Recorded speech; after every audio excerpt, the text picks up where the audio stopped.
So, good evening, everyone. We will continue with the topic chemical bonding. Yesterday, we had seen about the overlapping of atomic orbitals. That atomic orbitals they overlap in a manner to provide us covalent bond. That is what we know. Overlapping of atomic orbitals. Overlapping of atomic orbitals provides us covalent bond. And there are two types of covalent bond. One is sigma and another is pi. Sigma covalent bond is formed by SS overlap, means S orbital of one atom overlap with another. कल हमने ये diagram देखा था in the formation of H2 molecule. Another overlapping which provides sigma bond is sp overlap. This will also provide sigma covalent bond और इसका example हमने देखा था HF मॉलिक्यूल, वो कंप्लीट हो गया था. एक और पॉसिबिलिटी है जब सिग्मा बॉन्ड बनेगा PP ओवरलैप, और उसका एग्जाम्पल हम देखते हैं F2 मॉलिक्यूल. करेक्ट. अब ये PP ओवरलैप को थोड़ा सा इंटरेस्टिंग तरीके से कैसे समझना है ये देखेंगे. So third overlap we will see is PP overlap, which will provide a sigma bond again. Now this PP overlap should be a head-on overlap. Coaxial. Okay, voice is not coming. Check. अच्छा Bluetooth आना तो चाहिए, Bluetooth तो connected है, इसमें देखना पड़ेगा.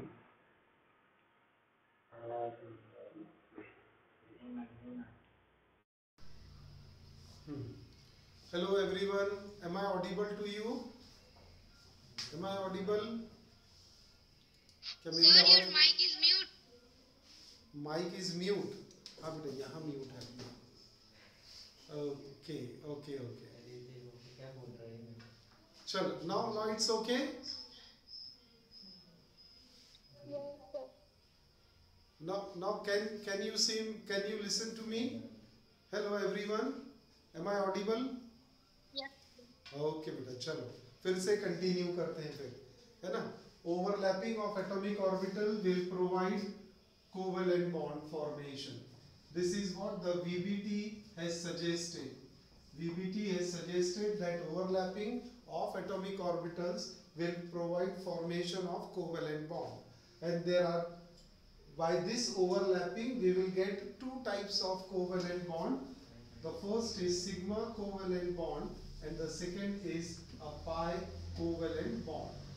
Sigma covalent bond can be formed by S or overlapping, और उसका एग्जाम्पल कल हमने देखा था फॉर्मेशन ऑफ H2 मॉलिक्यूल.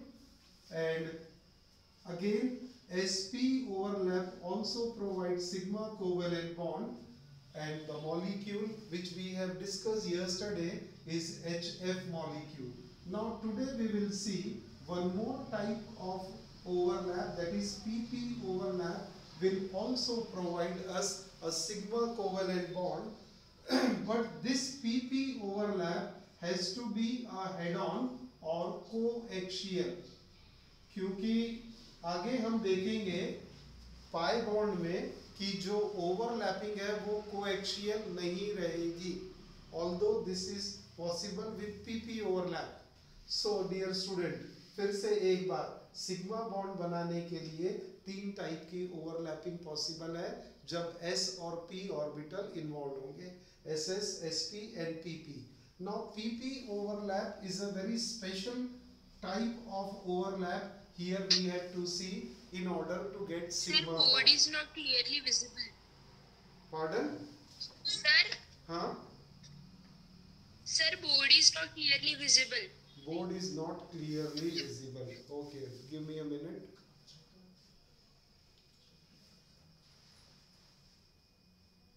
ठीक है, आप अपने एंड पे देखिए क्योंकि बाकी स्टूडेंट्स को क्लियर मिल रहा है ना. तो बाकी स्टूडेंट क्लास में जो बैठे हैं 5-7, इन सबको एकदम क्लियर आ रहा है. एनीवेज चलिए कंटिन्यू करते हैं. Please check your connectivity there. PP overlap, head on or coaxial overlap. I am talking about this, that it is a very special kind of overlapping of p orbital. Overlapping of p orbital has to be head on or coaxial, then only this will provide a sigma bond. For this we take example of F2 molecule. F2 molecule PP overlap. देखेंगे कैसे बनेगा. Yesterday we had seen electronic configuration of fluorine. फिर से आज एक बार बोलेंगे. 1s2 2s2 2p5 आता है, उसे हम स्प्लिट करते हैं 2px2 2py2 2pz1. तो कौन सा ऑर्बिटल हमारे लिए बॉन्डिंग के काम आने वाला है? 2pz. 2pz ये फर्स्ट एटम हो गया 2pz का. ऐसा ही दूसरा 2pz आ जाएगा.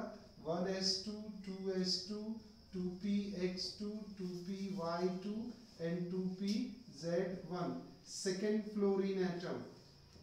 Now second fluorine atom also have 2pz as opposite spin. तो ये दो फ्लोरीन एटम हो गए. दोनों के p ऑर्बिटल मैं ले लेता हूं.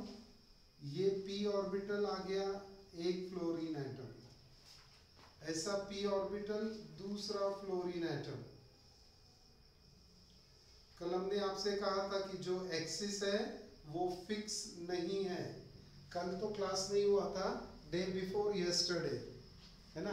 तो प्रीवियस क्लास में हमने कहा था कि इसे आप PZ axis consider करें. So when we consider this as PZ axis, one fluorine atom, another fluorine atom, orbital is PZ, orbital is PZ having unpaired electron with opposite spin. अब अगर ये PZ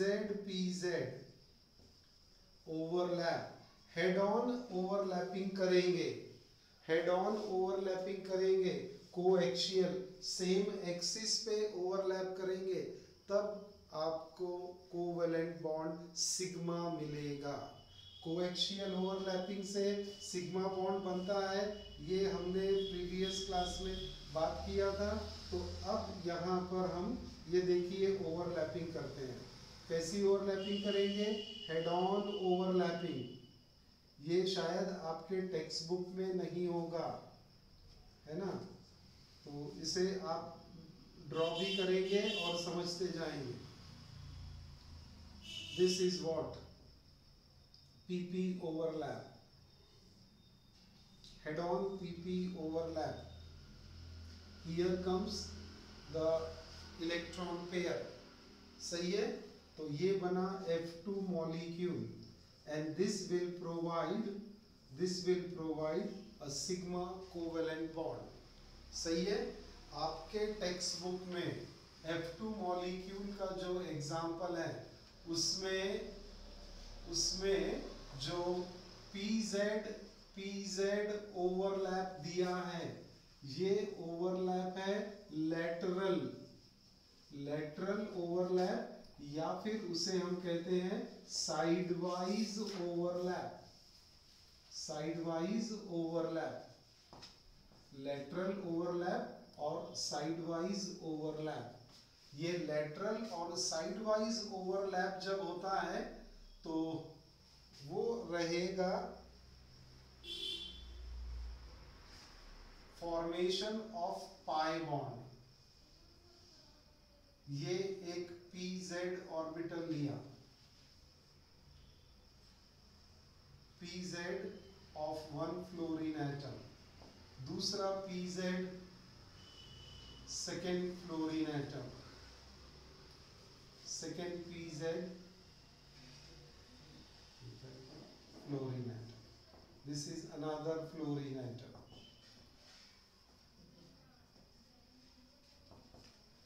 Okay. अब electron तो continuous, ये इसकी nucleus है, This is the nucleus. Electron is distributed uniformly. अब मैं यहाँ पर स्पिन नहीं दिखा रहा हूँ, मैं शो करता हूँ इलेक्ट्रॉन डेंसिटी ये ब्लू कलर से. ये इलेक्ट्रॉन डेंसिटी है, एक की क्लॉकवाइज है, दूसरे की एंटी क्लॉकवाइज है. Now they will overlap. अब ये कोएक्सियल ओवरलैपिंग पॉसिबल नहीं है यहाँ पर. यहाँ पीजेड ओवरलैपिंग जो है ये है साइडवाइज, या फिर आप उसे कहेंगे lateral overlapping. And this lateral overlapping of p orbital will produce a pi bond. तो ये देखिए जरा, ये p orbital और दूसरा p orbital यहाँ आ जाएगा. The other p orbital is here. Please see here. ये इसकी एक्सिस है बेटा, ये इसकी एक्सिस है. ये दोनों पैरेलल चल रहे हैं अभी. ये दोनों एक्सिस पैरेलल है, यानी ओवरलैपिंग कैसी होगी? ऐसी साइडवाइज ओवरलैपिंग. हाँ बोलिए. Yes, somebody is saying. Excuse me sir. हाँ. सर आपका ही नेटवर्क इशू है सर, रेड सिग्नल दिखा रहा है. मेरा नेटवर्क इशू ठीक है, मैं चेक करता हूँ मेरी एंड पे बेटा, आपके एंड पे है तो आप. सर मुझे क्लियर दिख रहा है. देखो ये कोई बोला अभी क्लियर दिख रहा है. अनिरुद्ध आपको कैसा दिख रहा है? क्लियर है. लावण्या डोंगरे क्लियर है ना? मैं भी क्लियर हूँ, आप भी क्लियर है ना? ओके चलिए फिर से मैं कंटिन्यू करता हूँ. I can not take a break here, है ना? तो क्या हो रहा है? ये pz फ्लोरीन एटम, इसका इलेक्ट्रॉन डेंसिटी दोनों लोब में बराबर. एक की स्पिन क्लॉकवाइज रहेगी, दूसरे की स्पिन एंटी क्लॉकवाइज होगी. जब ये दो ऑर्बिटल साइडवाइज आएंगे तो साइडवाइज ओवरलैप करेंगे. ये साइडवाइज ओवरलैपिंग दिखाया मैंने. ओवरलैपिंग का रीजन कौन सा है? ये ब्लू कलर से है. तो ये ब्लू कलर से ओवरलैपिंग यानी इलेक्ट्रॉन डेंसिटी कहाँ बढ़ गई? Above and below the line joining the two nuclei. ऐसा दिख रहा है. ये एरो क्या दिखाया मैंने कि डाउनवर्ड एक्सिस जो है, दोनों न्यूक्लियस को ज्वाइन करने वाली जो एक्सिस है उसके नीचे भी लोब ओवरलैप कर गया, उसके ऊपर भी लोब ओवरलैप किया, क्योंकि ये साइडवाइज ओवरलैपिंग है. यहां पर कैसी ओवरलैपिंग दिख रही थी? कोएक्सियल ओवरलैपिंग होने से ये on the same axis they are overlap. तो दैट्स व्हाई यहां सिग्मा बॉन्ड बना. लेकिन जब ये साइडवाइज ओवरलैपिंग रहेगी तो region of overlap is not maximum. Region of overlap is not maximum. Here region of overlap is maximum. That's why this will create a sigma covalent bond and this will create a pi covalent bond. तो यहाँ पर ये pi bond क्यों बना है? Because region of overlap is not maximum. हम ऐसा नहीं बोलेंगे region of overlap is minimum. मैं ऐसा लिख सकता था, लेकिन मैंने deliberately word क्या use किया है इसके comparison में. ये maximum overlapping है, ये maximum overlapping है, ये minimum है ऐसा हम बोलते नहीं है. This is not maximum. तो मैक्सिमम ओवरलैपिंग नहीं है, कोवेलेंट बॉन्ड बन रहा है. लेकिन ये कोवेलेंट बॉन्ड जो बना ये काहे से बना? आपका sideways overlapping of p orbital. and this covalent bond, as it is not having maximum overlapping, bond is going to be weak bond. This is a weak bond, whereas this will provide a strong bond. तो weak bond मिलेगा हमको side wise और lateral overlapping से, और strong bond हमें मिलेगा coaxial या head on overlapping से। आ रहा है क्या? दोनों कोवेलेंट बॉन्ड का डिफरेंस समझ में आ रहा है? यहां हमने लिखा this pi bond is form by lateral और side wise overlap will provide weak bond due to less region of overlap,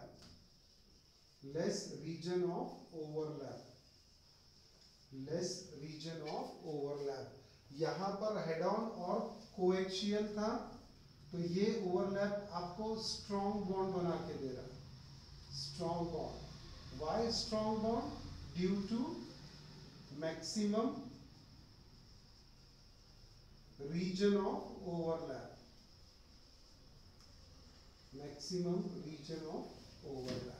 आ रहा है क्या? दोनों डिफरेंस समझ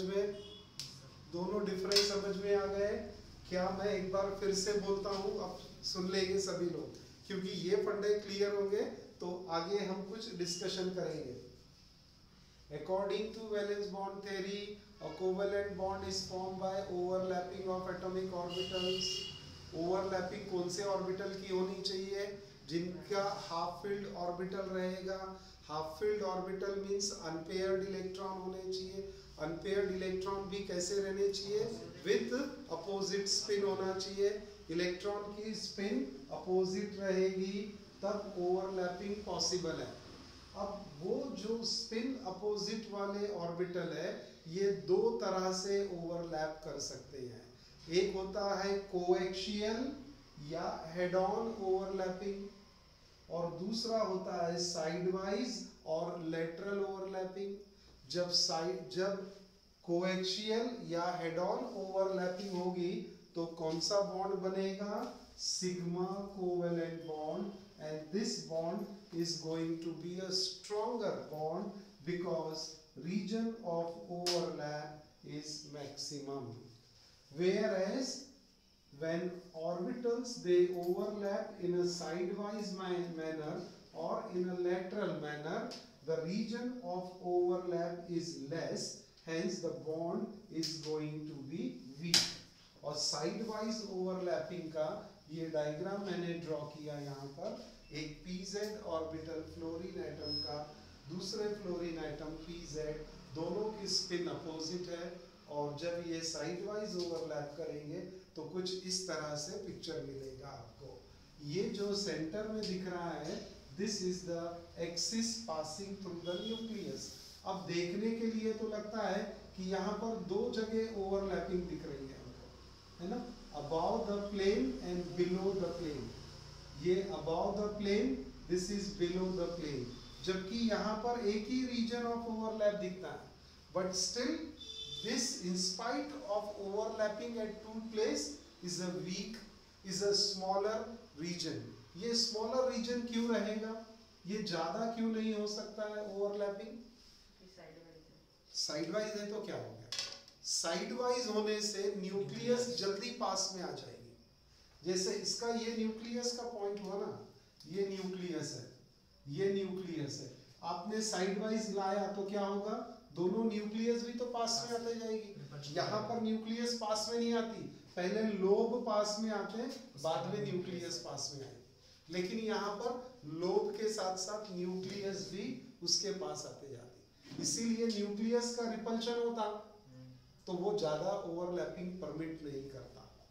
न्यूक्लियस रिपल्शन से हमें रीजन ऑफ ओवरलैप कम हो जाता है, एंड रीजन ऑफ ओवरलैप अगर कम हो गया तो बॉन्ड की स्ट्रेंथ कम हो जाएगी, वो वीक बॉन्ड बनेगा, और उस वीक बॉन्ड को हम क्या बोलते हैं? Pi bond. तो overlapping of atomic orbital provides two type of covalent bond. One is sigma covalent bond where overlapping is maximum, hence a stronger covalent bond. Other is pi covalent bond, sidewise overlapping, overlapping is less, hence the bond is weak. So pi covalent bond is a weak covalent bond, whereas sigma is a strong covalent bond. Done? Now, very important point we will start discussing here. According to VBT, कि bond बनाने के लिए overlapping important है, सब सही है, bond बन गया, मॉलिक्यूल आ गया, ये easily VBT is applicable to mostly bivalent molecule. और bivalent meaning by molecule, हम बोलेंगे it is applicable to mostly molecules having two atoms, diatomic molecule having two atoms, यानी जिसे हम कहते हैं diatomic molecule. Diatomic molecule. Diatomic molecule like H2, F2, Cl2, HCl, ये type के मॉलिक्यूल में VBT बहुत इजीली एप्लीकेबल है. But if we take polyatomic molecules such as boron trifluoride, beryllium dichloride, or carbon tetrachloride, or ammonia, or water molecule, or if we take C2H4, CCl4 होगा ना, ये methane बोलना चाह रहा था मैं, ये C2H4 is ethylene or ethene, and C2H2 is ethine, that is acetylene. ये सब मॉलिक्यूल पॉलीएटॉमिक मॉलिक्यूल हो गए, है ना. इसमें 4 एटम आ गए, एक बोरॉन 3 फ्लोरीन, इसमें एक बेरिलियम 2 क्लोरीन, यानी 3 एटम आ गए. यहाँ पर 5 एटम्स आ गए, तो ये पॉलीएटॉमिक में VBT फेल हो जाती है. It fails to explain the formation of these molecules through overlapping, as well as it fails to provide the shape and geometry of such polyatomic molecule. So we need another concept. हमने शुरू किया था octet theory से, कि octet theory ने बोला कि bond कब बनेगा, जब दोनों एटम के ऑक्टेट कंप्लीट रहेंगे, या जितने भी एटम ज्वाइन हो रहे हैं इनके ऑक्टेट कंप्लीट जब रहेंगे तब बॉन्ड बनेगा और स्टेबल बॉन्ड रहेगा. फिर ऑक्टेट थ्योरी के ड्रॉबैक्स देखे थे हमने, उसको ओवरकम करने के लिए VBT लेके आए. लगा कि चलो VBT तो सब एक्सप्लेन कर रहा है कि बॉन्ड कैसे बनता है, ऑक्टेट नहीं भी कंप्लीट हुआ, ऑर्बिटल ओवरलैप हो गए तो बॉन्ड बनता है, और बॉन्ड बनने के बाद में स्ट्रॉन्ग बॉन्ड बनता है, वीक बॉन्ड बनता है, ये भी समझे. एनर्जी का डिस्ट्रीब्यूशन भी हमने देखा, इंटरएक्टिंग फोर्स भी VBT ने एक्सप्लेन किया कि न्यूक्लियस का रिपल्शन कम हो गया, न्यूक्लियस इलेक्ट्रॉन का अट्रैक्शन बढ़ गया. All these explain. एनर्जी भी दिखाया हमने ग्राफ के थ्रू कि जब बॉन्ड बनता है तब एनर्जी मॉलिक्यूल की कम होती है, और जब बॉन्ड नहीं बनता है तब एनर्जी इंक्रीज होते जाती है. दोनों पैरेलल स्पिन के हमने 2 हाइड्रोजन लिए थे, पैरेलल स्पिन ऑफ हाइड्रोजन लिया तो उसमें क्या देखे थे कि they keep on repelling and their potential energy goes on increasing. But if we take 2 hydrogen atom with opposite spin of electron, they start attracting and thus they overlap and create a bond. And during that creation of bond, the energy goes on decreasing. यानी energy का distribution बताया, interacting forces बताए, bond formation की stability बताया, लेकिन ये सब die atomic molecule के लिए एप्लीकेबल हो रहा था। ये पॉली एटॉमिक में अभी हम देखेंगे अगर अप्लाई करें तो ये सिस्टम फेल हो जाता। उसको ओवरकम करने के लिए एक नया सिस्टम आया, एक नई थ्योरी मार्केट में आ गई, we call it as hybridization. अब हाइब्रिडाइजेशन की डेफिनेशन हमने आपसे कभी डिस्कस किया था जब हम आपको अनसैचुरेटेड मॉलिक्यूल वगैरह पढ़ा रहे थे।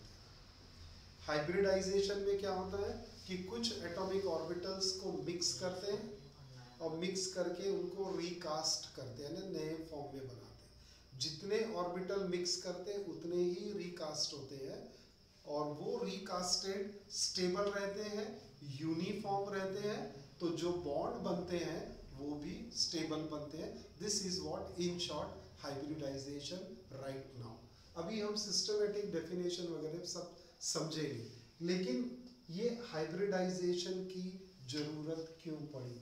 Why there is a need? Why the need of hybridization? क्यों? Because polyatomic molecules formation cannot be explained by valence bond theory. How come cannot be explained by valence bond theory? Because in polyatomic molecule, boron trifluoride, boron है ना, boron is trivalent, सही है। Beryllium dichloride में beryllium is bivalent, दो bond बना ना chlorine के साथ। इन CH4 कार्बन इज टेट्रावेलेंट।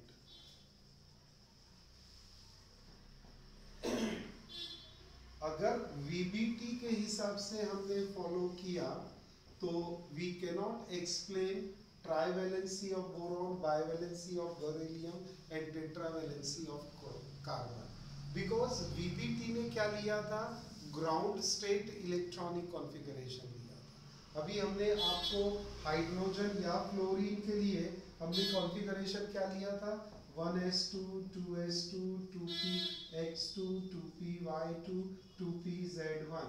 एक इलेक्ट्रॉन अनपेयर्ड है, चलो बच्चा लोग ओवरलैप कर दो और बॉन्ड बना लो, हो गया simple.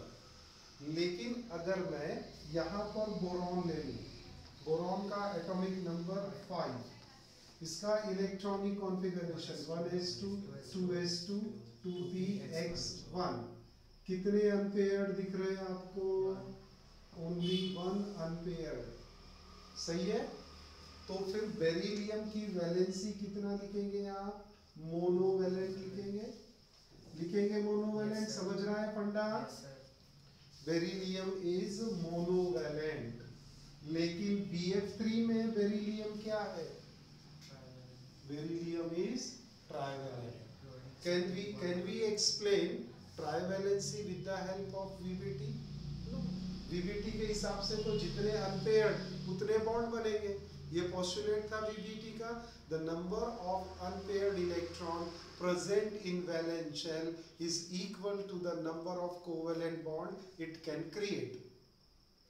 This beryllium is having only one unpaired electron in its valence shell. Hence, technically हम क्या देखेंगे कि बेरिलियम सिर्फ एक ही बॉन्ड बना सकता, लेकिन BF3 मॉलिक्यूल में बेरिलियम तो ट्राइवेलेंट है। So this trivalency cannot be explained with the help of VBT. Therefore, we need concept of hybridization. एक और, अब बोरॉन को भी, बोरॉन देख लिया, बेरिलियम देख लो। ये बोरॉन है, मैं बेरिलियम बोल गया शायद, है ना? ये बोरॉन है। Boron is monovalent in this electronic configuration, लेकिन बोरॉन ट्राइफ्लोराइड में बोरॉन क्या है? ट्राइवेलेंट। बेटा बेरिलियम का एटॉमिक नंबर 4 क्या बनेगा? 1s2 2s2 है क्या? अनपेयर्ड इलेक्ट्रॉन इसके पास? No unpaired electron, hence it is therefore it is zero valent। Wow, zero valent, कोई वैलेंसी नहीं उसके पास, लेकिन बेरिलियम डाइक्लोराइड में बेरिलियम क्या दिख रहा है? बाइवेलेंट। ये बाइवेलेंसी वीबीटी एक्सप्लेन नहीं कर सका। Similarly we go with the carbon. Carbon atomic number 6, electronic configuration 1s2 2s2 2px1 2py1. How many unpaired electron? 2 unpaired electron. So carbon has to be bivalent, है ना, VBT के हिसाब से. But in methane carbon is tetravalent. So to explain bivalency of beryllium, trivalency of boron and tetravalency of carbon, we need the concept of hybridization. VBT के हिसाब से तो boron है मोनोवैलेंट, बेरिलियम है जीरो वैलेंट और carbon है bivalent. जितने unpaired उतनी उसकी वैलेंसी, उतने बॉन्ड को बनाएगा. 5 मिनट बाकी है, चलिए जी. तो फिर हाइब्रिडाइजेशन में क्या करते हैं? हाइब्रिडाइजेशन में अब जैसे बेरिलियम की बात करें हम, फिर से मैं कॉन्फ़िगरेशन जो उधर है यहाँ लिख लेता हूँ. 1s2 2s2 zero valent, no unpaired electron. Zero valent क्यों लिखा है ये समझ गया आप सभी को? No unpaired electron, no unpaired electron. एक ही एलिमेंट को समझाते हैं. अब हाइब्रिडाइजेशन में क्या करेंगे कि यही बेरिलियम जिसके पास 4 अनपेयर्ड इलेक्ट्रॉन है, 1s2 2s2, इसमें एक ऑर्बिटल वैकेंट रहेगा इसका, क्योंकि सेकेंड एनर्जी लेवल पे 2 ऑर्बिटल आते हैं, एक s और एक p. हम जब डायग्राम बनाते हैं तो इस तरह से ये नंबर ऑफ शेल देते हैं, n is equal to 1 2 3. तो जब 1 होता है तो एक ही ऑर्बिटल होता है s. सेकेंड शेल आएगा तो ऑर्बिटल कितने होंगे? s और p. थर्ड शेल आएगा तो कितने ऑर्बिटल मिलेंगे? s p d. और फोर्थ आएगा तो s p d and f. Correct है? तो बेटा ये कौन सा शेल है? सेकेंड. ये कौन सा शेल है? सेकेंड. सेकेंड में सिर्फ s रहेगा क्या? नहीं, p भी पॉसिबल है. और p क्या है? जीरो. वैकेंट पड़ा हुआ है ये. p वैकेंट है तो इसके ये 3 जो ब्लॉक है ये वैकेंट पड़ेगा. अब क्या करेंगे कि 2s का एक इलेक्ट्रॉन हम एक्साइट करेंगे, एक्साइटेड और promoted. If we excite or promote one electron from 2s orbital to 2px1 orbital, तो क्या होगा? अब ये 2s1 एक अनपेयर्ड हो गया और ये 2px ये भी एक अनपेयर्ड हो गया. अब total number of unpaired electron कितने दिख रहे हैं आपको? 2. We see 2 unpaired electron, 2 unpaired electron. So 2 unpaired electron यानी बेरिलियम क्या बन गया? बाइवेलेंट. यानी बेरिलियम के पास में ये 2 अनपेयर्ड इलेक्ट्रॉन है. देख रहे हैं? बेरिलियम के पास 2 अनपेयर्ड इलेक्ट्रॉन, ये 2 क्लोरीन के साथ शेयर करेगा और बेरिलियम बना लेगा BeCl2 मॉलिक्यूल. बाइवेलेंसी आ गई. तो ये बाइवेलेंसी हमने हाइब्रिडाइजेशन के थ्रू एक्सप्लेन किया. कल इसको कंटिन्यू करेंगे, कल यानी मंडे को कंटिन्यू करेंगे and we will see again this hybridization phenomena. Okay, see you on Monday.